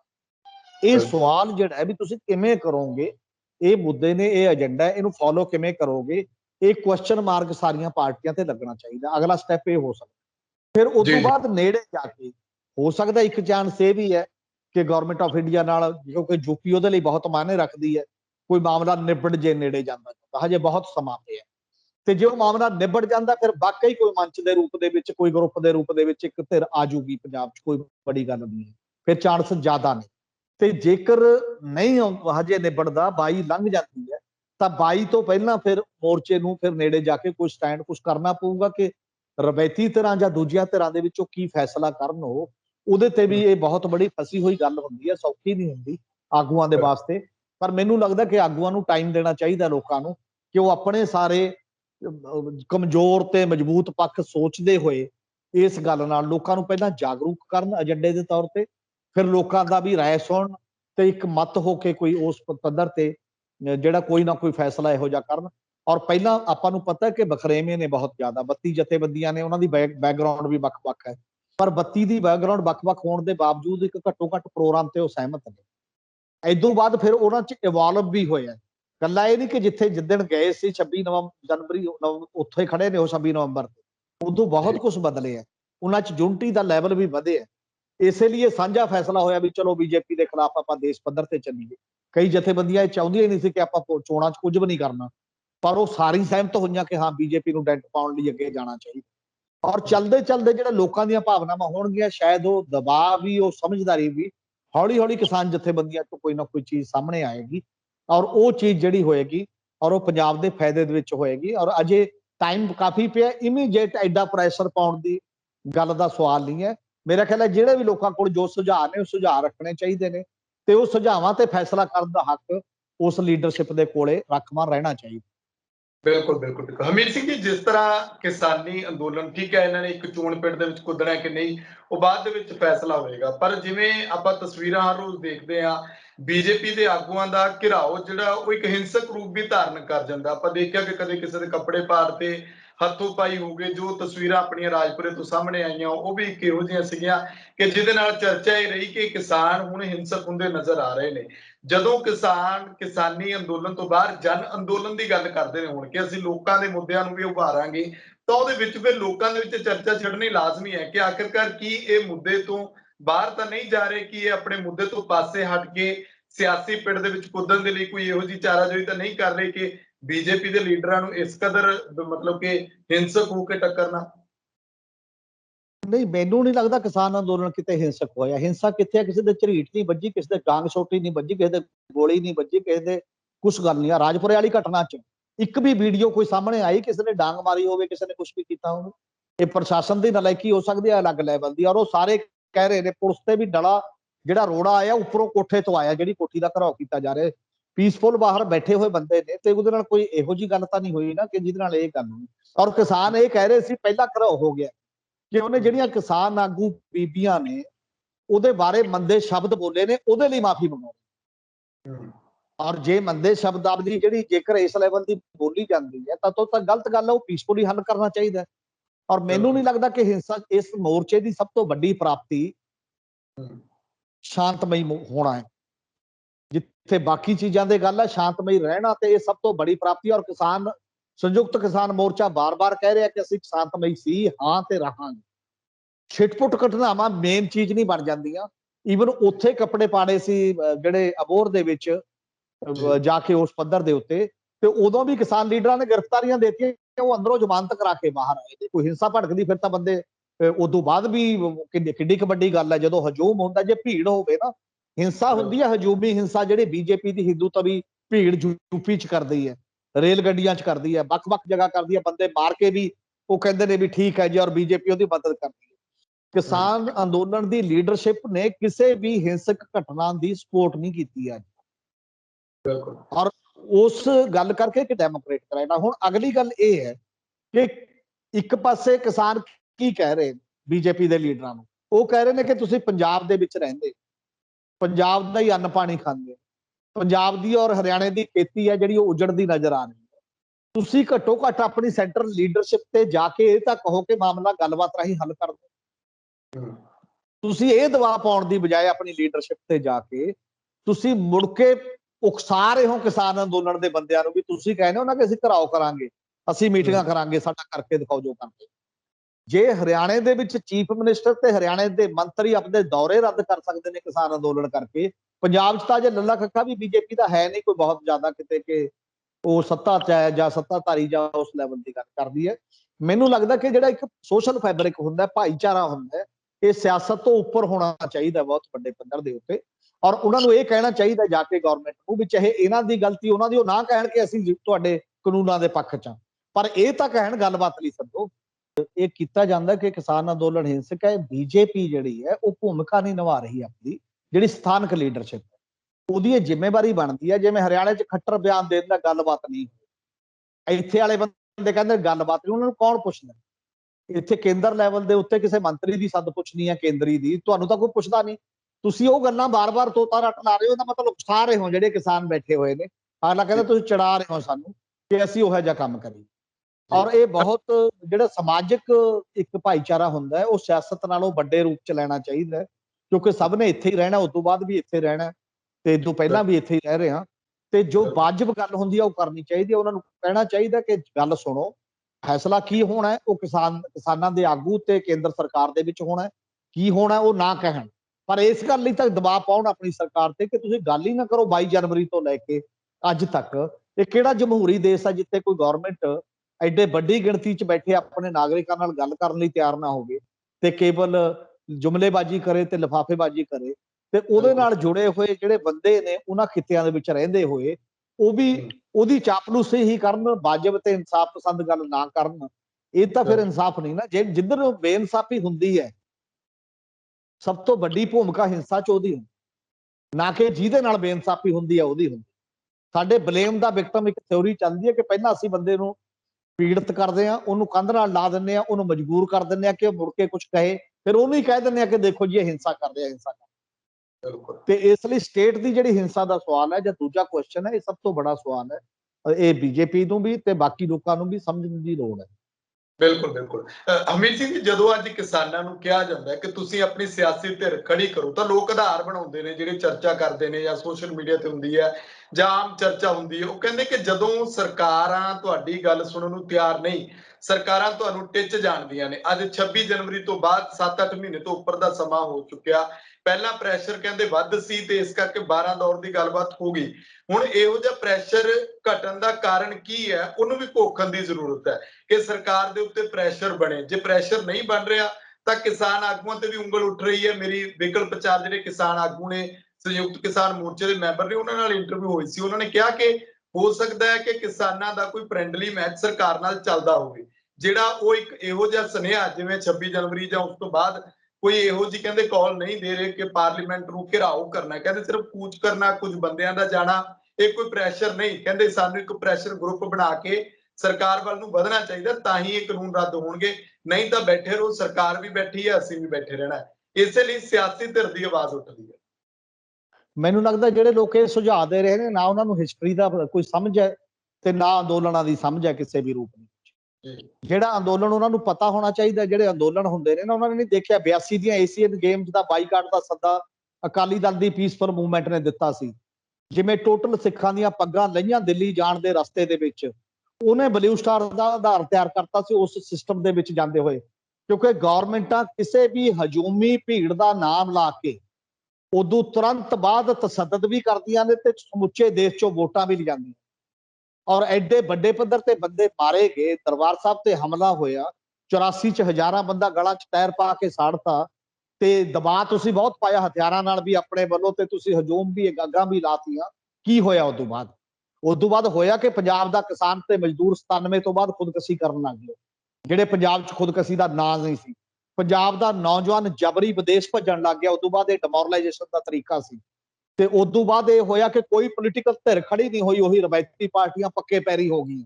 ਇਹ ਸੱਜਣਾ ਨੂੰ ਇਤਿਹਾਸ ਤੋਂ ਸਮਝ ਲੈਣੀ ਚਾਹੀਦੀ ਹੈ। ਔਰ ਇਸੇ ਕਰਕੇ ਦੁਨੀਆ ਦੇ ਵਿੱਚ ਅੰਦਾਜ਼ਾ ਲਾਓ ਜਿਹੜੇ ਉੱਥੇ ਬੰਦੇ ਬੈਠੇ ਨੇ, ਇਹ ਮੇਰਾ ਖਿਆਲ ਹੈ ਜਿਹੜੇ ਇੱਕ ਦਿਨ ਨਹੀਂ ਬੈਠਦੇ ਉੱਥੇ ਆ ਕੇ ਕੇਵਲ ਹਾਜ਼ਰੀ ਲਵਾ ਕੇ ਮੁੜੇ ਆਉਂਦੇ ਨੇ, ਉਹਨਾਂ ਦੇ ਤਰਕ ਨੇ। ਉੱਥੇ ਬੈਠਣਾ 7.5 ਮਹੀਨੇ ਤੋਂ ਪਹਿਲਾਂ ਅੱਤ ਦੀ ਸਰਦੀ 'ਚ, ਅੱਜ ਜਿਵੇਂ ਮੱਛਰ ਖਾ ਰਿਹਾ, ਜਿਸ ਲੈਵਲ ਦਾ ਟੈਂਪਰੇਚਰ ਹੈ, ਇਹ ਤਪੱਸਿਆ ਇੱਕ ਬਹੁਤ ਵੱਡੀ। ਇਹਦਾ ਸੇਕ ਨੋਮ ਚਮਸਕੀ ਨੂੰ ਬੋਲਣ ਲਈ ਮਜਬੂਰ ਕਰਦਾ ਹੈ, ਅਮਰੀਕਾ 'ਚ ਬੈਠੇ ਨੇ। ਇਹਦਾ ਸੇਕ ਯੂਐਨਓ, ਅਮਰੀਕਾ ਦੀ ਪਾਰਲੀਮੈਂਟ, ਨਿਊਜ਼ੀਲੈਂਡ ਦੀ ਪਾਰਲੀਮੈਂਟ ਤੇ ਵੱਖ-ਵੱਖ ਪਾਰਲੀਮੈਂਟਾਂ ਦੇ ਵਿੱਚ ਚਰਚਾ ਕਰਨ ਦੇ ਲਈ ਲਾਉਂਦਾ ਹੈ। ਉਹਦਾ ਦਬਾਅ ਹੈ ਸਾਡੇ ਸਾਹਮਣੇ। ਰੌਲਾ ਹੀ ਇਹ ਹੈ ਕਿ ਹੁਣ ਜਿਹੜਾ ਅਸਲ ਦੇ ਵਿੱਚ ਮੁਕਾਬਲਾ ਹੈ ਉਹ ਗਵਰਨਮੈਂਟ ਦੀ ਉਦਾਸੀਨ ਨੀਤੀ, ਉਹਦੀ ਹੱਠ ਧਰਮੀ, ਉਹਦੇ ਹੰਕਾਰ ਤੇ ਸਬਰ ਦੇ ਵਿੱਚ। ਉਹ ਕਹਿੰਦੀ ਹੈ ਇਹਨਾਂ ਦਾ ਸਬਰ ਕਦ ਟੁੱਟ ਜੇ। ਜਿਹੜੇ ਸੱਜਣ ਜਾ ਕੇ ਦਿੱਲੀ ਘੇਰ ਕੇ ਵੱਡੇ ਹਜੂਮ ਦੀ ਗੱਲ ਕਰਦੇ ਨੇ, ਇਹ ਸਬਰ ਤੋੜਨ ਦੇ ਵਿੱਚ ਭੂਮਿਕਾ ਨਿਭਾ ਰਹੇ ਨੇ, ਗਵਰਨਮੈਂਟ ਆਫ ਇੰਡੀਆ ਦਾ ਸਾਥ ਦੇ ਰਹੇ ਨੇ। ਉਹਨਾਂ ਦੀ ਦਲੀਲ ਕਿਤੇ ਨਾ ਕਿਤੇ ਉੱਥੇ ਚਲੀ ਜਾਂਦੀ ਹੈ ਮੋੜ ਕੇ। 26 ਜਨਵਰੀ ਨੂੰ ਜਿੱਡਾ ਵੱਡਾ ਅੰਦੋਲਨ ਨੂੰ ਢਾਹ ਲੱਗੀ ਹੈ, ਚਾਹੇ ਕੱਖ ਨਹੀਂ ਹੈ ਉੱਥੇ। ਕੋਈ ਨਿਸ਼ਾਨ ਸਾਹਿਬ ਦੇ ਉੱਥੇ ਇੱਕ ਵਾਰ ਲੱਗ ਗਿਆ, ਕੋਈ ਬਹੁਤ ਵੱਡਾ ਤੂਫਾਨ ਨਹੀਂ ਆ ਗਿਆ, ਪਰ ਬਿਰਤਾਂਤ ਬਦਲਦਾ ਹੈ। ਤੁਸੀਂ ਉਹਨੂੰ ਮੌਕਾ ਨਹੀਂ ਦੇਣਾ ਹੁੰਦਾ ਉਸ ਪੱਧਰ ਦੇ ਉੱਤੇ। ਬਿਰਤਾਂਤ ਇਹ ਬਦਲਦਾ, ਜਿਹੜੇ ਬੰਦੇ ਮੋਰਚੇ 'ਚ ਬੈਠੇ ਨੇ ਉਹਨਾਂ ਨੂੰ ਪੁੱਛ ਕੇ ਦੇਖੋ, ਉਸੇ ਰਾਤ ਟੋਟਲ ਹਰਿਆਣਵੀ ਬਦਲ ਗਿਆ ਸੀ ਕਿ ਤਿਰੰਗੇ ਦਾ ਅਪਮਾਨ ਹੋ ਗਿਆ ਜੀ, ਫਲਾਨਾ ਹੋ ਗਿਆ, ਜੇ ਹੋ ਗਿਆ। ਔਰ ਉਸੇ ਰਾਤ ਰਸਤੇ ਤੋਂ ਮੁੜਦੇ ਲੋਕਾਂ ਨੂੰ ਔਖਾ ਹੋ ਗਿਆ ਸੀ। ਲੋਕਾਂ ਨੂੰ 84 ਯਾਦ ਆਉਣ ਲੱਗ ਗਈ ਸੀ ਉਸੇ ਸਮੇਂ। ਅੰਦੋਲਨ ਸੰਵੇਦਨਾ ਨਾਲ ਚੱਲਦਾ। ਜਿਹੜੇ ਬੰਦੇ ਅੰਦੋਲਨ ਚਲਾ ਰਹੇ ਨੇ ਉਹ ਮੂਰਖ ਨਹੀਂ, 40-40 ਸਾਲ ਤੋਂ ਅੰਦੋਲਨਾਂ ਦੇ ਵਿੱਚ। ਤੇ ਉਹਨਾਂ ਨੂੰ ਉੱਥੇ ਦੀ ਪਲਸ ਪਤਾ, ਨਬਜ ਪਤਾ ਕਿ ਆਪਾਂ ਕਿਵੇਂ ਕਿਸ ਤਰੀਕੇ ਦੇ ਨਾਲ ਕਰਨਾ। ਔਰ ਇਹ ਤੇ ਜਾ ਕੇ ਪਾਰਲੀਮੈਂਟ ਢਾਹ ਨਹੀਂ ਦੇਣੀ ਤੁਸੀਂ। ਸਿੰਬੋਲਿਕ ਹੈ ਇਹ ਕਿ ਹਰ ਪਾਰਲੀਮੈਂਟ ਦੇ ਮੈਂਬਰ ਨੂੰ ਚੇਤਾਵਨੀ ਦੀ ਚਿੱਠੀ ਦਿੱਤੀ ਹੈ, ਦੇਣੀ ਹੈ ਜਿਹੜੀ 17 ਤਰੀਕ ਨੂੰ, ਤੇ ਉਦੋਂ ਬਾਅਦ ਹਰ ਬੀਜੇਪੀ ਦਾ ਬਾਈਕਾਟ ਚੱਲ ਹੀ ਰਿਹਾ ਹੈ ਤੇ ਨਾਲ ਸਿੰਬੋਲਿਕ 200 ਬੰਦਾ ਬਾਹਰ ਬੈਠੂਗਾ। ਦੁਨੀਆ ਨੂੰ ਇਹ ਦਿਖਾਉਣਾ ਹੈ, ਵਰਲਡ ਪਬਲਿਕ ਓਪੀਨੀਅਨ ਨੂੰ, ਜਿਹੜੀ ਲੋਕ ਰਾਏ ਹੈ ਦੁਨੀਆ ਦੀ, ਕਿ ਕਿੰਨੇ ਸਬਰ ਤੇ ਸੰਜਮ ਦੇ ਨਾਲ ਦੇਸ਼ ਦਾ ਕਿਸਾਨ ਆਪਣੀ ਗਵਰਨਮੈਂਟ ਦੇ ਖਿਲਾਫ ਲੜ ਰਿਹਾ। ਉਹਦਾ ਇਹ ਨਤੀਜਾ ਹੈ ਕਿ ਜਿੰਨੀਆਂ ਦੁਨੀਆ ਦੀਆਂ ਰਿਪੋਰਟਾਂ ਆ ਰਹੀਆਂ ਨੇ, ਮੋਦੀ ਦੀ ਕਲਗੀ ਡਾਊਨ ਹੈ, ਦੁਨੀਆ 'ਚ ਕੋਈ ਸੱਦਾ ਨਹੀਂ ਦੇ ਰਿਹਾ ਕਿ ਮੋਦੀ ਆ ਜਾਏ ਮੁੜ ਕੇ, ਜਿਹੜੇ ਪਹਿਲਾਂ ਵੱਡੇ ਵੱਡੇ ਜਲਸੇ ਕਰਦਾ ਸੀ ਬਾਹਰ। ਉਹਦਾ ਨਤੀਜਾ ਹੈ ਕਿ ਉਹ ਕਹਿੰਦੇ ਨੇ ਅਰਧ ਆਜ਼ਾਦ ਦੇਸ਼ ਹੈ, ਇਹ ਰਿਪੋਰਟ ਆਉਂਦੀ ਹੈ ਸਾਡੇ ਸਾਹਮਣੇ। ਉਹਦਾ ਨਤੀਜਾ ਹੈ ਕਿ ਇਲੈਕਟੋਰਲ ਲੈਵਲ ਤੇ ਤਾਨਾਸ਼ਾਹ ਕੰਟਰੀ ਹੈ, ਇਹ ਰਿਪੋਰਟਾਂ ਨੇ ਦੁਨੀਆ ਦੀਆਂ ਸਾਡੇ ਸਾਹਮਣੇ ਆ ਰਹੀਆਂ ਨੇ। ਇਸ ਕਰਕੇ ਉਹ ਗੱਲਾਂ ਨੂੰ ਧਿਆਨ 'ਚ ਰੱਖਣਾ ਚਾਹੀਦਾ, ਕੇਵਲ ਜਜ਼ਬਾਤ ਦੇ ਘੋੜੇ ਤੇ ਚੜ੍ਹ ਕੇ ਨਹੀਂ ਕੰਮ ਚੱਲਦਾ ਹੁੰਦਾ। ਲੰਮੇ ਦਾਇਰੇ ਤੋਂ ਜਦੋਂ ਕੋਈ ਬੰਦਾ ਕਹਿੰਦਾ 24 ਆ ਜਾਏ 22 ਆ ਜਾਏ ਅਸੀਂ ਬੈਠਾਂਗੇ, ਇਹ ਸਬਰ ਦਾ ਸਵਾਲ ਹੁੰਦਾ। ਔਰ ਇਸੇ ਤਰੀਕੇ ਦੇ ਨਾਲ ਗੱਲ ਹੁੰਦੀ ਹੈ, ਜਿਹੜਾ ਕਹਿੰਦੇ ਨੇ ਲੋਕ, ਕਈ ਕਹਿੰਦੇ ਵਿਚਾਰਾਂ ਦਾ ਕੀ ਹੈ, ਤੁਸੀਂ ਤਾਂ ਇਹਦਾ ਮਤਲਬ ਗੁਰੂ ਨਾਨਕ ਸਾਹਿਬ ਨੂੰ ਤਾਂ ਕੁਝ ਨਹੀਂ ਸਮਝਦੇ, ਫਿਰ ਤਾਂ ਤੁਸੀਂ ਸਿੱਖੀ ਸ਼ੁਰੂ ਕਰਦੇ ਹੋ ਕਿ ਉਦੋਂ ਕਿੰਨੀਆਂ ਪੀੜ੍ਹੀਆਂ ਬਾਅਦ ਜਾ ਕੇ ਖਾਲਸਾ ਪੰਥ ਦੀ ਸਾਜਨਾ ਹੁੰਦੀ ਹੈ। ਵਿਚਾਰ ਦੀ ਬੁਨਿਆਦ ਹੁੰਦੀ ਹੈ ਉਹ ਚੀਜ਼, ਉਸ ਤੋਂ ਬਾਅਦ ਜਾ ਕੇ ਖੜਦੀ। ਉਹ ਬੁਨਿਆਦ ਤੇ ਇੱਕ ਵੱਡਾ ਦਰਖਤ ਜਾਂ ਵੱਡੀਆਂ ਚੀਜ਼ਾਂ ਪੈਦਾ ਹੁੰਦੀਆਂ। ਬਹੁਤ ਸਾਰੇ ਲੋਕ ਇਹੋ ਜਿਹੇ ਵੀ ਨੇ ਸੱਜਣ ਜਿਹੜੇ ਅੱਜ ਨੇ ਗੱਲਾਂ ਬਾਤਾਂ ਨੇ, ਗੱਲਾਂ ਬਾਤਾਂ ਚੋਂ ਕੀ ਨਿਕਲਦਾ, ਇਹਦਾ ਮਤਲਬ ਉਹ ਸ਼ਬਦ ਗੁਰੂ ਦੀ ਜਿਹੜੀ ਅਹਿਮੀਅਤ ਹੈ ਉਹਨੂੰ ਪਰਵਾਹ ਨਹੀਂ ਕਰਦੇ, ਤੇ ਉਸ ਮਾਮਲੇ ਦੀ ਜਿਹੜੀ ਅਸਲੀ ਤੌਰ ਤੇ ਪਹਿਚਾਣ ਨਹੀਂ ਕਰਦੇ ਕਿ ਉਹਦੇ 'ਚ ਕੀ ਤਾਕਤ ਹੁੰਦੀ ਹੈ। ਜ਼ਫਰਨਾਮੇ ਦੀ ਕੀ ਤਾਕਤ ਹੈ, ਔਰੰਗਜ਼ੇਬ ਨੂੰ ਲਿਖੇ ਗਏ ਦੀ, ਉਹਦੀ ਤਾਕਤ ਨੂੰ ਉਹ ਬੇਮਾਨਾ ਕਰਦੇ ਨੇ ਕਿਸੇ ਨਾ ਕਿਸੇ ਰੂਪ ਦੇ ਵਿੱਚ। ਇਸ ਕਰਕੇ ਜਿਹੜਾ ਵੀ ਚੀਜ਼ਾਂ ਦਲੀਲਾਂ ਨੇ, ਦਲੀਲਾਂ ਰੱਖੋ, ਅੰਦੋਲਨ ਵਾਲੇ ਲੋਕਾਂ ਦੇ ਸਾਹਮਣੇ ਰੱਖੋ। ਜਿਹੜੇ ਲੋਕ ਕਹਿੰਦੇ ਨੇ ਮੋਰਚਾ ਕਮਜ਼ੋਰ ਹੋ ਗਿਆ, ਮੋਰਚਾ ਕਮਜ਼ੋਰ ਨਹੀਂ ਹੋ ਗਿਆ, ਮੋਰਚਾ ਬੁਲੰਦ ਹੈ ਤੇ ਇੰਨੇ ਬੰਦੇ ਲੋਕ ਬੈਠੇ। 3000 ਘਰ ਬਣਿਆ ਹੋਇਆ ਸਿੰਘੂ ਬਾਰਡਰ ਤੇ, 7000 ਘਰ ਬਣਿਆ ਹੋਇਆ ਟਿੱਕਰੀ ਬਾਰਡਰ ਤੇ, ਜੇ ਉਹ 'ਚ 3-3 ਬੰਦੇ ਵੀ ਬੈਠੇ ਹੋਏ ਨੇ, ਜਿਹੜਾ ਬਾਂਸਾਂ ਦੇ ਘਰ ਬਣੇ ਨੇ, ਤਾਂ ਕਿਸ ਲੈਵਲ ਦੇ 25 ਤੋਂ 30,000 ਬੰਦਾ ਬੈਠਾ ਹੈ ਉੱਥੇ, ਰੈਗੂਲਰ ਬੈਠਦਾ ਉੱਤੇ, ਉਹ ਜਾ ਰਿਹਾ ਹੈ। ਤੁਹਾਡੀਆਂ ਨਜ਼ਰਾਂ 'ਚ ਨਹੀਂ, ਕਿਉਂਕਿ ਤੁਸੀਂ ਆ ਕੇ ਆਪਣੇ ਏਸੀ 'ਚ ਸੌ ਜਾਂਦੇ ਹੋਵੋਗੇ ਕਿ ਸ਼ਾਇਦ ਉੱਥੇ ਅੰਦੋਲਨ ਨਹੀਂ, ਹਰ ਸਮੇਂ ਲੱਖਾਂ ਬੰਦਾ ਨਹੀਂ ਬੈਠਾ ਰਹਿ ਸਕਦਾ ਹੁੰਦਾ।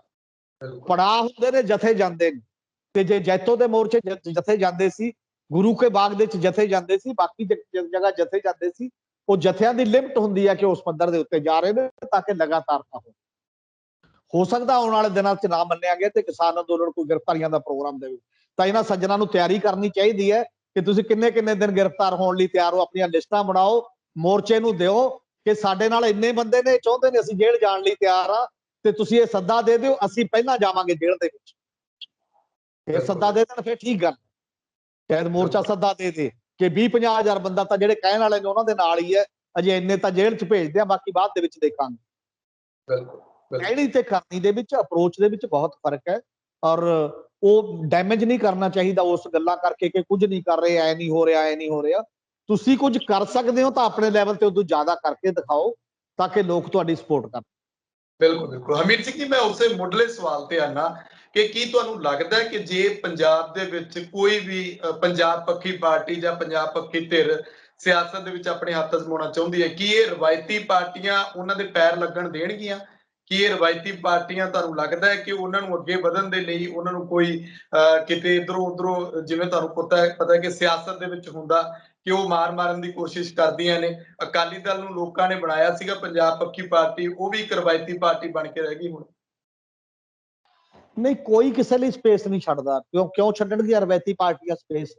ਸਪੇਸ ਹਾਲਾਤ ਪੈਦਾ ਕਰਦੇ ਨੇ, ਹਾਲਾਤ ਸਪੇਸ ਉਡਾ ਦਿੰਦੇ ਨੇ। ਉਹੀ ਅਕਾਲੀ ਦਲ ਹੈ ਜਿਹਦਾ ਮਤਲਬ 1920 ਤੋਂ ਲੈ ਕੇ ਐਡਾ ਸੁਨਹਿਰੀ ਕਾਲ ਸੀ, ਜਦ ਲੋਕਾਂ ਨੂੰ ਲੱਗਿਆ ਕਿ ਨਹੀਂ ਹੈ ਤੇ ਉਹ 15 ਸੀਟਾਂ ਤੱਕ ਸਿਮਟ ਗਿਆ। ਤੇ ਉਹੀ ਕਾਂਗਰਸ ਸੀ ਜਿਹੜੀ ਪਹਿਲਾਂ ਕਹਿੰਦੀ ਸੀ ਅਸੀਂ ਐਡੀ ਧਰਮ 14 ਸੀਟਾਂ ਆਈਆਂ ਸੀ ਇਦੋਂ ਪਹਿਲਾਂ 1997 ਦੇ ਵਿੱਚ, ਕੇਵਲ ਕਾਂਗਰਸ ਨੂੰ 14 ਸੀਟਾਂ ਆਈਆਂ ਸੀ। ਤੇ ਇਸ ਕਰਕੇ ਵੱਡੀਆਂ ਬੁੱਢੀਆਂ ਪਾਰਟੀਆਂ ਉੱਡ ਜਾਂਦੀਆਂ ਨੇ, ਐਡੀ ਵੀ ਕੋਈ ਗੱਲ ਹੁੰਦੀ। ਔਰ ਉਹ ਇੰਦਰਾ ਗਾਂਧੀ ਸੀ ਜਿਹੜੀ 71 ਦੇ ਵਿੱਚ ਗਰੀਬੀ ਹਟਾਓ ਦੇ ਨਾਅਰੇ ਤੇ 300 ਜਿਹੜੀਆਂ 53 ਸੀਟਾਂ ਲੈ ਕੇ ਆਈ, 453 ਜੀ, ਤੇ ਉਸ ਪੱਧਰ ਦੇ ਉੱਤੇ 432 ਲੈ ਕੇ ਆਈ, 453 ਤੋਂ ਵੱਧ ਉਹਦਾ ਰਾਜੀਵ ਗਾਂਧੀ ਨੂੰ ਮਿਲੀ। 432 ਸੀਟਾਂ ਲੈ ਕੇ ਆ ਕੇ 352 ਸੌਰੀ, ਤਾਂ ਉਹਦਾ ਮਤਲਬ ਇਹ ਸੀ ਕਿ ਜਿਹੜਾ ਮੋਦੀ ਆ 303 ਲੈ ਕੇ ਆਏ ਜੀ। ਉਦੋਂ ਬਾਅਦ ਉਹਨੇ ਫਿਰ ਕੀ ਕੀਤਾ, ਬੰਗਲਾਦੇਸ਼ ਵੀ ਬਣਾਇਆ, ਫਿਰ ਵੀ ਉਹ ਦੁਰਗਾ ਮਾਤਾ ਵਿਰੋਧੀ ਵੀ ਉਹਨੂੰ ਕਹਿਣ ਲੱਗ ਗਏ। ਪਰ 75 ਚ ਆਉਂਦੇ ਆਉਂਦੇ ਲੁੱਟ ਗਈ, ਕਿਉਂਕਿ 75 ਚ ਐਮਰਜੈਂਸੀ ਲਾਉਣੀ ਪਈ, 77 ਚ ਉੱਡ ਗਈ। ਇਸ ਲਈ ਸਰਕਾਰਾਂ ਜਦੋਂ ਉੱਡਦੀਆਂ ਨੇ, ਲੋਕ ਹਜੂਮਾਂ ਸਾਹਮਣੇ, ਲੋਕਾਂ ਦੇ ਇੱਕ ਮਾਹੌਲ ਸਾਹਮਣੇ, ਲੋਕਾਂ ਦੀ ਇੱਕ ਤਾਕਤ ਸਾਹਮਣੇ ਬਹੁਤ ਵੱਡੀਆਂ ਚੀਜ਼ਾਂ ਆਉਂਦੀਆਂ ਨੇ, ਖਿਲਾਫ ਬਣ ਜਾਂਦਾ। ਆਮ ਆਦਮੀ ਨੂੰ ਪਾਰਟੀ ਨੂੰ ਕਿਹੜਾ ਆਉਣ ਦਿੰਦੇ ਸੀ, 20 ਬੰਦੇ ਉਹਨਾਂ ਦੇ ਜਿੱਤੇ ਹੀ, 4 MP ਜਿੱਤੇ, ਇੱਥੇ ਕਿਹੜਾ ਉਹਦਾ ਸਟਰਕਚਰ ਸੀ ਕੋਈ। ਇਸੇ ਤਰ੍ਹਾਂ ਹੁਣ ਜਿਹੜਾ ਆਪਦਾ ਅੰਦੋਲਨ ਹੈ, ਜੇ ਉਹਦੇ ਪ੍ਰਭਾਵ ਨਾਲ ਕੋਈ ਧਿਰ ਆਏਗੀ ਤਾਂ ਉਹ ਲੋਕਾਂ ਨੇ ਉਹਦਾ ਵੈਲਕਮ ਕਰਨਾ, ਪਾਰਟੀਆਂ ਨਹੀਂ ਕਰਨਗੀਆਂ। ਪਾਰਟੀਆਂ ਤਾਂ ਜਿਹੜੀਆਂ ਮੇਰੇ ਖਿਆਲ ਹੈ ਹੁਣ ਰਵਾਇਤੀ ਪਾਰਟੀਆਂ ਨੇ, ਉਹ ਤਾਂ ਚਾਹੁੰਦੀਆਂ ਨੇ ਅੰਦੋਲਨ 22 ਤੋਂ ਪਹਿਲਾਂ ਕਿਤੇ ਹੱਲ ਨਾ ਹੋ ਜੇ, ਕੋਈ ਨਵਾਂ ਪੰਗਾ ਨਾ ਪੈ ਜੇ, ਇਸ ਲਈ ਚੱਲਦਾ ਰਹੇ ਤਾਂ ਚੰਗਾ। ਸਭ ਦੀ ਭਾਵਨਾ ਇਹ ਹੈ ਕਿਸੇ ਨਾ ਕਿਸੇ ਰੂਪ ਦੇ ਵਿੱਚ, ਪਰ ਲੋਕਾਂ ਦੀ ਖਾਹਿਸ਼ ਹੈ ਕੋਈ ਅਲਟਰਨੇਟਿਵ ਆਉਣਾ ਚਾਹੀਦਾ, ਔਰ ਉਹ ਕਿਹੋ ਜਿਹਾ ਆਉਂਦਾ, ਕਿਹੋ ਜਿਹੇ ਮਾਹੌਲ ਚਾਹੁੰਦਾ, ਉਹ ਬਾਅਦ। ਬਿਲਕੁਲ ਬਿਲਕੁਲ। ਆਖਰੀ ਸਵਾਲ ਹੈ ਮੇਰਾ, ਕਿ ਜਿਹੜਾ ਮੈਂ ਸਵਾਲ ਸ਼ੁਰੂ ਦੇ ਵਿੱਚ ਕੀਤਾ ਸੀ ਕਿ ਚਿਹਰਿਆਂ ਦੀ ਰਾਜਨੀਤੀ ਨੂੰ ਕਿੱਦਾਂ ਦੇਖਦੇ ਹੋ, ਕਿ ਅੱਜ ਪੰਜਾਬ ਦੇ ਵਿੱਚ ਕੋਈ ਨਵਜੋਤ ਸਿੱਧੂ ਨੂੰ ਅੱਗੇ ਲੈਣਾ ਚਾਹੁੰਦਾ, ਕੋਈ ਕੈਪਟਨ ਸਾਹਿਬ ਨੇ, ਕਿਤੇ ਬਾਦਲ ਸਾਹਿਬ ਹੈ, ਕਿਤੇ ਪਰਿਵਾਰਕਵਾਦ ਦੀ ਰਾਜਨੀਤੀ ਹੈ, ਇਹਦੇ ਵਿੱਚ ਚਿਹਰਿਆਂ ਦੀ ਰਾਜਨੀਤੀ ਕਿਸ ਤਰ੍ਹਾਂ ਦੀ ਅਹਿਮੀਅਤ ਰੱਖਦੀ ਹੈ ਪੰਜਾਬ ਦੀ ਸਿਆਸਤ? ਕੀ ਇਸ ਨੂੰ ਬਦਲਣਾ ਨਹੀਂ ਚਾਹੀਦਾ? ਚਿਹਰਿਆਂ ਦੀ ਰਾਜਨੀਤੀ ਉਦੋਂ ਮਹੱਤਵਪੂਰਨ ਬਣ ਜਾਂਦੀ ਹੈ ਜਦੋਂ ਮੁੱਦਿਆਂ ਦੀ ਰਾਜਨੀਤੀ ਗਾਇਬ ਹੋ ਜਾਂਦੀ ਹੈ। ਤੁਹਾਡੇ ਲੰਮੇ ਸਮੇਂ ਤੋਂ ਮੁੱਦੇ ਗੈਰ ਨੇ, ਵਿਚਾਰਧਾਰਾ ਗਾਇਬ ਹੈ।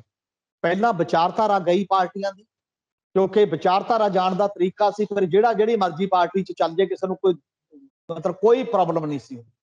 ਇੱਕ ਸ਼ੁਰੂਆਤੀ ਦੌਰ 'ਚ ਜਦੋਂ ਕਾਂਗਰਸ 'ਚੋਂ ਅਕਾਲੀ ਦਲ 'ਚ, ਅਕਾਲੀ ਦਲ 'ਚੋਂ ਕਾਂਗਰਸ 'ਚ, ਕਾਮਰੇਡਾਂ 'ਚੋਂ ਕਿਤੇ ਹੋਰ ਜੋ ਲੋਕ ਜਾਂਦੇ ਸੀ ਤਾਂ ਲੋਕ ਗਾਲਾਂ ਕੱਢਦੇ ਸੀ, ਅਗਲੇ ਨੂੰ ਕਹਿੰਦੇ ਸੀ ਵੀ ਸਰ ਵਿਕ ਗਿਆ ਜਾਂ ਕੁਝ ਕਰ ਗਿਆ, ਪਤਾ ਨਹੀਂ ਕੀ ਕਰ ਗਿਆ।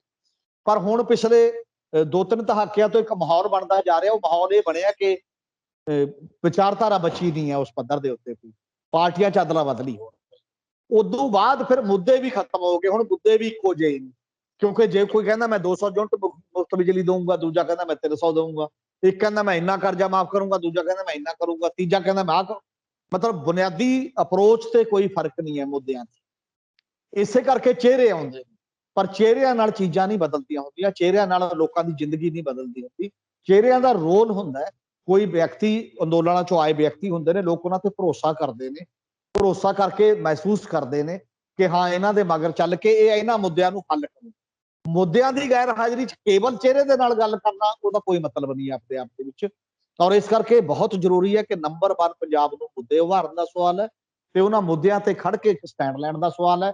ਚਿਹਰੇ ਕੇਵਲ ਮੁੱਖ ਮੰਤਰੀ, ਮੰਤਰੀ ਬਣਨ ਲਈ ਆ ਰਹੇ ਨੇ ਤੇ ਉਹ ਲੋਕਾਂ ਦੇ ਸਰੋਕਾਰਾਂ ਨਾਲ ਜੁੜ ਕੇ ਨਹੀਂ ਆ ਰਹੇ, ਉਹ ਲੋਕਾਂ ਦੀਆਂ ਸਮੱਸਿਆਵਾਂ ਹੱਲ ਕਰਨ ਲਈ ਨਹੀਂ ਆ ਰਹੇ ਉਸ ਰੂਪ 'ਚ। ਬਾਕੀ ਵੈਸੇ ਹੀ ਇਹ ਅਨਡੈਮੋਕ੍ਰੈਟਿਕ ਐਟੀਟਿਊਡ ਜਾਂ ਗੈਰ ਜਮਹੂਰੀ ਹੈ, ਕਿਉਂਕਿ ਪਹਿਲਾਂ ਤੁਸੀਂ ਲੋਕਾਂ ਦੇ ਹੱਕ ਖੋਹੇ, ਹੁਣ ਤੁਸੀਂ MLA ਦੇ ਹੱਕ ਤੇ MPਆਂ ਦੇ ਵੀ ਖੋਹ ਰਹੇ ਹੋ। ਜਦੋਂ ਕੋਈ ਕਹਿੰਦਾ ਸਾਡਾ ਪ੍ਰਧਾਨ ਮੰਤਰੀ ਦਾ ਕੈਂਡੀਡੇਟ ਇਹ ਹੋਏਗਾ, ਜਦੋਂ ਕੋਈ ਕਹਿੰਦਾ ਸਾਡਾ MLA ਮੁੱਖ ਮੰਤਰੀ ਦਾ ਕੈਂਡੀਡੇਟ ਇਹ ਹੋਏਗਾ, ਤਾਂ ਜਿਹੜਾ ਇੱਕ ਕਾਨੂੰਨੀ ਤੌਰ ਤੇ ਤੇ ਅਖਲਾਕੀ ਤੌਰ ਤੇ ਇੱਕ ਹੱਕ ਹੈ ਕਿ ਲੋਕ ਵੋਟਾਂ ਪਾਉਣਗੇ, ਉਦੋਂ ਬਹੁ ਗਿਣਤੀ MLA ਜਿਹਦੇ ਨਾਲ ਹੋਣਗੇ ਉਹ ਮੁੱਖ ਮੰਤਰੀ ਬਣ ਜਾਊਗਾ, ਬਹੁ ਗਿਣਤੀ MP ਜਿਹਦੇ ਨਾਲ ਹੋਣਗੇ ਉਹ ਪ੍ਰਧਾਨ ਮੰਤਰੀ ਬਣ ਜਾਊਗਾ। ਤੁਸੀਂ ਤਾਂ ਪਹਿਲਾਂ ਹੀ MLA ਤੇ MP, ਉਹ ਦੋ ਜਿਹੜਾ ਬੰਦੇ ਨੂੰ ਤੁਸੀਂ ਪ੍ਰਧਾਨ ਮੰਤਰੀ ਦਾ ਉਮੀਦਵਾਰ ਜਾਂ ਮੁੱਖ ਮੰਤਰੀ ਦਾ ਬਣਾ ਰਹੇ ਹੋ, ਉਹਦੇ ਬੰਧੂਆ ਮਜ਼ਦੂਰ ਪਹਿਲਾਂ ਹੀ ਬਣਾਤੇ। ਲੀਡਰ ਤਾਂ ਤੁਹਾਡਾ ਕਿਸੇ ਹੋਰ ਨੇ ਚੁਣਤਾ, ਉਹ ਲੋਕਾਂ ਦੇ ਚੁਣੇ ਹੋਏ ਨੁਮਾਇੰਦਿਆਂ ਨੇ ਨਹੀਂ ਚੁਣਿਆ, ਉਹ ਪਾਰਟੀਆਂ ਨੇ ਬਾਹਰ ਬੈਠ ਕੇ ਚੁਣਤਾ ਸੀ, ਜਿਹੜਾ ਕਿ ਖਤਰਨਾਕ ਖੇਡ ਹੈ। ਇਹ ਅਨਡੈਮੋਕ੍ਰੈਟਿਕ ਹੈ, ਗੈਰ ਜਮਹੂਰੀ ਹੈ, ਇਹਦੇ 'ਚ ਵੀ ਬਦਲਾਅ ਦੀ ਲੋੜ। ਬਿਲਕੁਲ ਬਿਲकुल ਜੀ। ਸ਼ੁਕਰੀਆ ਅਮੀਰ ਸਿੰਘ ਜੀ, ਧੰਨਵਾਦ ਸਾਨੂੰ ਸਮਾਂ ਦੇਣ ਲਈ। ਜੀ ਸ਼ੁਕਰੀਆ ਜੀ, ਥੈਂਕ ਯੂ। तो मेरे नाल मौजूद सन पंजाबी ट्रिब्यून के सीनियर पत्रकार सरदार हमीर सिंह। किसानी अंदोलन के विचाले जिहड़ी चर्चा छिड़ी सी कि की किसानां नूं सियासी पार्टी बनानी चाहिए, की किसानां नूं चोणां लड़नियां चाहिए जां नहीं लड़नियां चाहिए, ਉਹਦੇ ਉੱਤੇ ਅਸੀਂ ਚਰਚਾ ਕੀਤੀ। ਆਖਰੀ ਸਵਾਲ ਚਿਹਰੇ ਦੀ ਰਾਜਨੀਤੀ ਤੇ ਰਿਹਾ। ਤੁਸੀਂ ਇਸ ਸਭ ਦੇ ਬਾਰੇ ਆਪਣੇ ਵਿਚਾਰ ਕਮੈਂਟ ਜ਼ਰੂਰ ਕਰਿਓ। ਪੰਜਾਬਿਸਤਾਨ ਟੀਵੀ ਨੂੰ ਸਬਸਕ੍ਰਾਈਬ ਕਰੋ। ਮੈਨੂੰ ਇਜਾਜ਼ਤ ਦਿਓ। ਧੰਨਵਾਦ।